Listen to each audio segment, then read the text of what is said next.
What up, hotheads? I'm Henry, and this is Blaze the Roof. This week, we'll be reviewing a sauce named Everglades Pepper Company Burned My Ass. The company is called Everglades Hot Sauce Company. It was founded by Anthony Corpello in 2017. They do support the Wounded Warrior Foundation, though, so anytime you buy hot sauce, it goes towards a good cause. The city it's out of is Cutler Bay. It lies basically between the hustle and bustle of Miami and the laid-back Florida Keys. But I want to focus more on Miami for this bit. Miami is also known as the Magic City. It is the only major U.S. city that was founded by a woman, her name being Julia Tuttle. The downtown area of Miami has a huge Art Deco influence. I'll get into that a little bit more later on. Basically, Miami birthed cuisine known as Floridian, combination of Floridian and Caribbean, which basically combines local Latin American food and Caribbean food. Famous people from Miami include sports columnist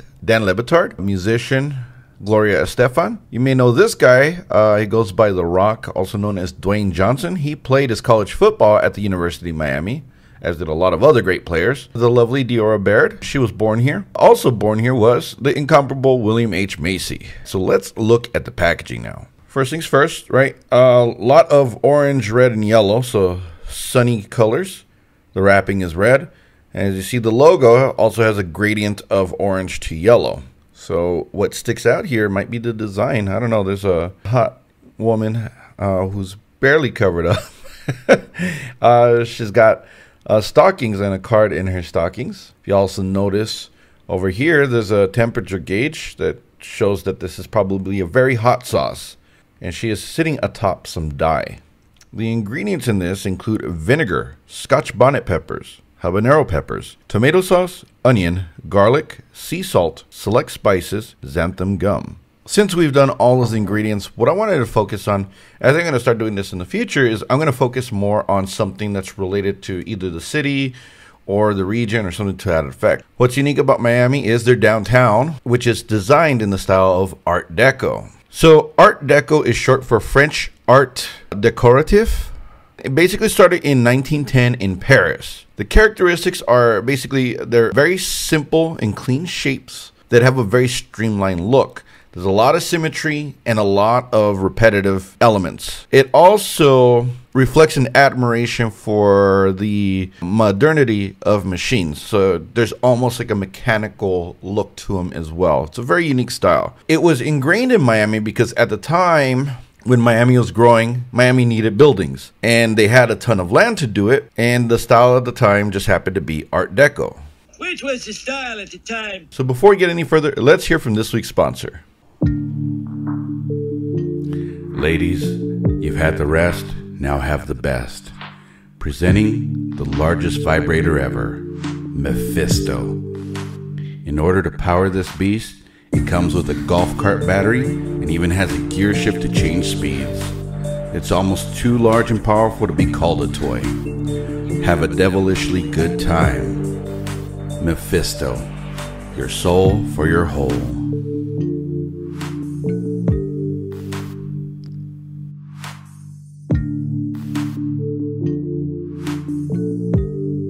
Now for the moment of truth. So first off, we're going to get rid of this fucker. These fucking drip caps or stoppers, whatever they're called. Now let's get the full bouquet. Smells like a Taco Bell sauce. That's not promising. Which means there's spices in here. There's obviously some fresh peppers. Scotch bonnet happens to be one of my favorite peppers, so I'm hoping this is going to be really good. And with habanero combined, I wouldn't say this probably should rise more than the level of middleweight, but who knows. So very fluid. So this should just pour it out real quickly. Since it has xanthan gum, that means there's very little separation. And it's a reddish brown. Let's see what this holds. I don't know how many SHUs this is, but yeah, I speculate it's around probably 50 to 70. Just estimating off of experience. But all right, here we go. Cheers. First of all, it's got a good kick to it. It burns in the back of the tongue, which you would expect with Scotch bonnet and habanero. There's a strong tomato taste to this. Very strong tomato taste. And you could taste some of the spices. But it does taste like a spicy Taco Bell sauce, which isn't always a bad thing, right? I mean, I like their sauces, like the fire sauce, but I already opened up the Louisiana sauce that they make. That was really good. This one is okay. Yeah, I would say it's a middleweight. It does have a kick to it, but yeah, it's not like a heavyweight. It's definitely a middleweight. What would I put this on? it does taste like a taco sauce. So yeah, anything like, you know, tacos, tostadas, flautas, like that kind of stuff, you would definitely use it for. Maybe even morning eggs, because the spiciness or the spices in it, we're talking about probably like cumin and garlic. It's not going to be that bad. You know, picadillos, stuff like that. This is not something I would use on like any Asian fare, Indian, Chinese, nothing like that. Probably not on Mediterranean food either. It would be pretty specialized to Caribbean and Latin American food, which is, you know, that's fine, because that's probably what it was made for. So yeah, I would stick to those type of dishes. Even then, probably still more on the Mexican side than the Caribbean side. But would I buy this? No, it's not bad. It's just I was, you know, after having the Louisiana one, I thought this one would be a little bit better, but it's passable. But there are better taco sauces out there. So okay, so I would say probably sell. And the way they advertised this one, I thought I was gonna burn a lot more. But next week I'll be reviewing a sauce out of Hot Sauce Mike's hometown, Cincinnati, Ohio, named Fire Heaven Chili Fury. Until then, I'm Henry, and remember, spice up your life. Take care.